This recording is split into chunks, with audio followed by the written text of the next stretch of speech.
Gusto mo ba yung pakiramdam na may nangungulila sa'yo? Yung pakiramdam na may nananabik sa'yo? Nasasabik na makita ka? Nasasabik na mahawakan ka? Nasasabik na mayakap ka? Siyempre, lahat naman tayo gusto yung ganung pakiramdam, di ba? Pero alam niyo ba guys, na karamihan sa mga nasa LDR o nasa long distance relationship ay hindi nagtatagal dahil sa kakulangan ng komunikasyon o hindi na nila napaparamdam yung intimacy sa pagsasama nila. Kung isa ka sa mga taong nag-aalala na baka masira yung relasyon ko dahil dito, at kung naghahanap ka ng paraan o epektibong way para lalong mabaliw sa yung lalaki kahit LDR kayo, malaking tulong sa iyo itong topic natin ngayon. Kaya what's up? Kamusta? Welcome back to my channel. It's your boy ulit, Gary Opimo. At today, pag-uusapan nga natin yung 5 epektibong paraan para hanap-hanapin ka ng lalaki sa LDR nyo. Kung bago ka pa lang sa channel ko, hit like, subscribe, and hit mo na notification bell para updated ka sa mga bago nating videos. Shoutout nga pala kay Miss Mahika. Salamat sa palagi ang pagsuporta at pagsubaybay. So wala nang paligid-ligid pa, simulan na natin itong topic natin. Let's go!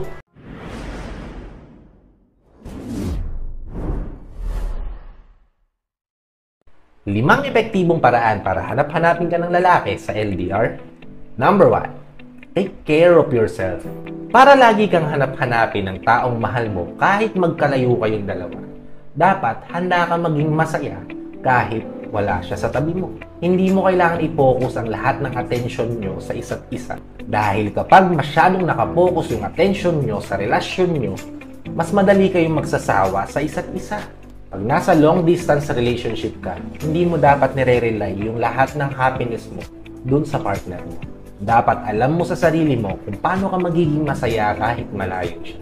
Magpakababae ka, ganun lang. Bilhin mo yung mga bagay na kailangan mo bilang babae. Mga bagay na alam mo na makakapagpasaya sa'yo, magbibigay sa'yo ng extra joy, extra happiness. Pag nasa LDR ka, ang pinaka-importanting bagay na meron kayo is oras o time. Time to improve yourself and time to be you. Time to grow as an individual habang hinahayaan nyo yung isa't isa na lumago bilang tao. Kaya gamitin mo yung oras na yon para ipakita sa kanya na kaya mong alagaan yung sarili mo at iparamdam sa kanya na naaalagaan mo na mabuti yung sarili mo para sa kanya. Diba? Para pag nagkita kayo ulit, mas lalo kang mas maganda sa mata niya. At kapag nangyari yun, lagi kang papasok sa isipan niya at lalo siyang matatakot mawala ka sa kanya. In that case, lalo kanyang hahanap-hanapin. Kaya girls, huwag niyo masyadong nire-rely yung attention niyo sa relasyon niyo. Huwag niyo masyadong nire-rely yung attention niyo sa lalaking mahal niyo. Bagkus, gawin mo yung mga bagay na makakapagpasaya sa inyo. Kasi kapag masaya ka, mas nabibigay mo yung buong sarili mo sa kanya. Okay? Proceed tayo sa ikalawang tip para hanap-hanapin ka ng lalaki sa LDR is huwag na huwag mong ipaparamdam sa kanya na needy ka. Kapag kasi malayo tayo sa mahal natin, usually ang nararamdaman natin is napaparanoid tayo. Napaparanoid tayo na baka ganito yung ginagawa niya, baka ganyan yung ginagawa niya, di ba? Nangyayari yan kapag wala kang masyadong ginagawa at naghihintay ka lang sa chat o sa text niya. Kaya naman kapag hindi siya kaagad nakapag-reply o na-delay lang siya ng reply, magagalit ka na magiging dahilan ng pag-aaway niyong dalawa. Kung ganyan ang sitwasyon niyo o ganyan yung pinaparamdam mo sa kanya, ang mararamdaman niya ay hindi pagkamis o hindi pananabik sa'yo, kundi nasasakal siya sa'yo. Girls, kapag para sa kanya ang komunikasyon yung dalawa ay parang task na kailangan niya i-accomplish, kailangan niyang tapusin, kaysa sa pakiramdam na na-e-enjoy niya habang ginagawa niyo o habang kinakausap ka niya, mas madali para sa kanya na i-give up ka o sumuko na lang sa laban. Mas madali para sa kanyang mawalan na lang ng gana sa relasyon niyo. Mawalan na lang ng gana kausapin ka, mawalan na lang gana magparamdam sa'yo. Dahil nararamdaman niya na masyado kang clingy, masyado kang needy. Kaya ang pakiramdam niya, nasasakal siya sa'yo. Kaya para maiwasan yan, enjoy your time habang magkalayo kayong dalawa. At huwag ka mag-focus sa bilis o bagal niya mag-reply. Kasi again girls, ayaw nating iparamdam sa partner natin, lalo na nasa LDR kayo, na sinasakal mo siya o ginigrip mo siya, di ba? Kaya kailangan nyong libangin yung sarili nyo para hindi nyo siya palaging namimiss o para hindi nyo siya palaging naaalala. Go have fun with your friends o kung hindi naman, mag-focus ka na lang sa work para hindi mo siya palaging naaalala. The goal here is to make some space between you guys. Para naman maramdaman niya na may nawawalang parte rin sa buhay niya. Which lead us to tip number 3. Tip number 3, be visual. Dahil nga hinahayaan mo na magkaroon kayo ng space sa isa't isa para naman maiparamdam mo na importante siya para sa'yo. Kailangan mag-send ka rin ng mga picture o mga photos ng mga bagay na ginagawa mo. O guys, for example, sinabi niya sa inyo na hindi ka niya matetext ng ganitong oras kasi may importante siyang kailangang tapusin o may importante siyang kailangang gawin. So instead na mag-send ka sa kanya tons of text messages o call him immediately or kulitin mo siya na mag-chat sa'yo, mag-text sa'yo, mag-send ka na lang sa kanya ng picture ng mga bagay na ginagawa mo habang hindi siya nag-chat sa'yo. Like, sending him pictures ng mga bagay na kinakain mo. Sending him pictures ng cup of coffee na iniinom mo. O yung mga bagay na ginagawa mo daily. Kasi paraan yan o way yan para maipakita mo sa kanya na even if hindi siya nag-text o even if hindi siya nag-chat, eh hindi mo sinisira yung tiwalang binibigay niya sa'yo. Isang paraan din yan o isang way din yan para maipakita sa kanya na kung busy siya sa maraming bagay, may mga bagay ka rin na pinagkakaabalahan para hindi mo maramdaman yung pangungulila mo sa kanya.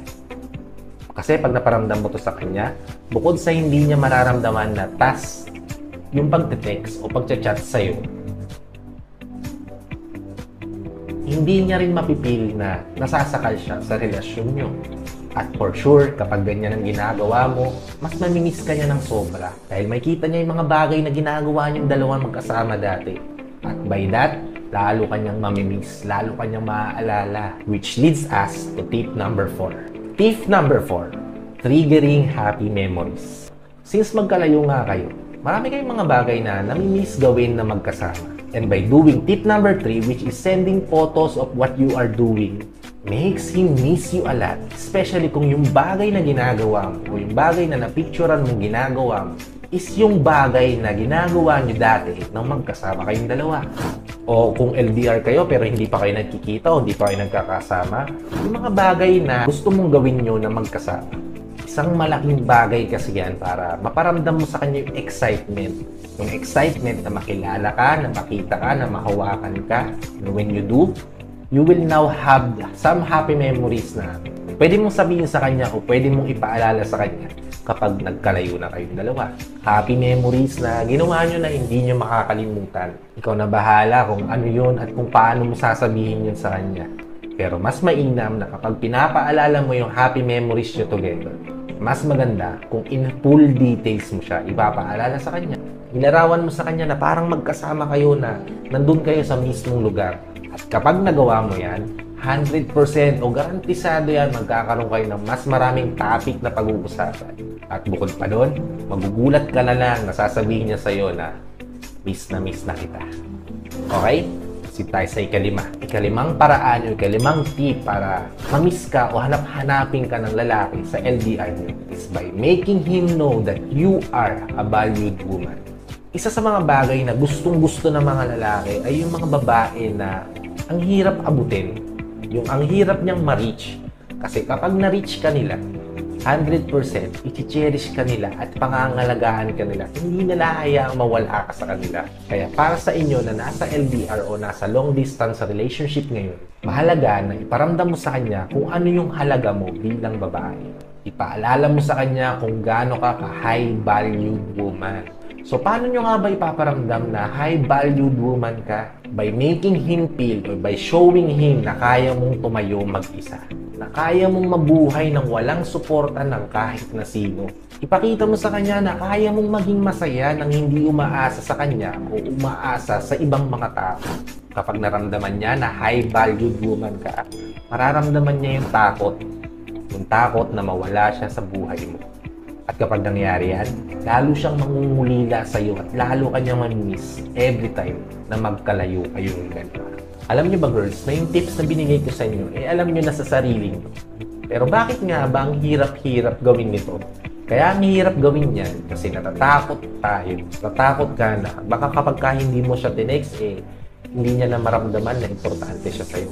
Baka kapag hindi ko pinaramdam na importante siya sa akin, hindi niya na rin iparamdam na importante ako sa kanya. Baka kapag hindi ko pinaramdam na hindi siya kailangan, baka iparamdam niya rin sa akin na hindi niya ako kailangan. Well guys, I'm here to tell you na lahat ng naiisip niyong takot na posibleng mangyari sa relasyon niyo dahil takot tayo takot tayong ma-reject. At girls, ang fear of rejection ang common na dahilan kung bakit hindi tayo nagtatagal sa isang relasyon, lalo pa at LDR kayo. Kaya para hindi mo maramdaman yung takot na ma-reject o hindi mo ma-feel yung takot na baka ignore ka niya, dapat ang mindset mo ay kung siya yung taong para sa akin, siya pa rin yung taong makakasama ko through ups and downs. Dahil kung sa maliliit na bagay sumuko na siya, ibig sabihin lang nun, hindi siya yung taong para sa iyo.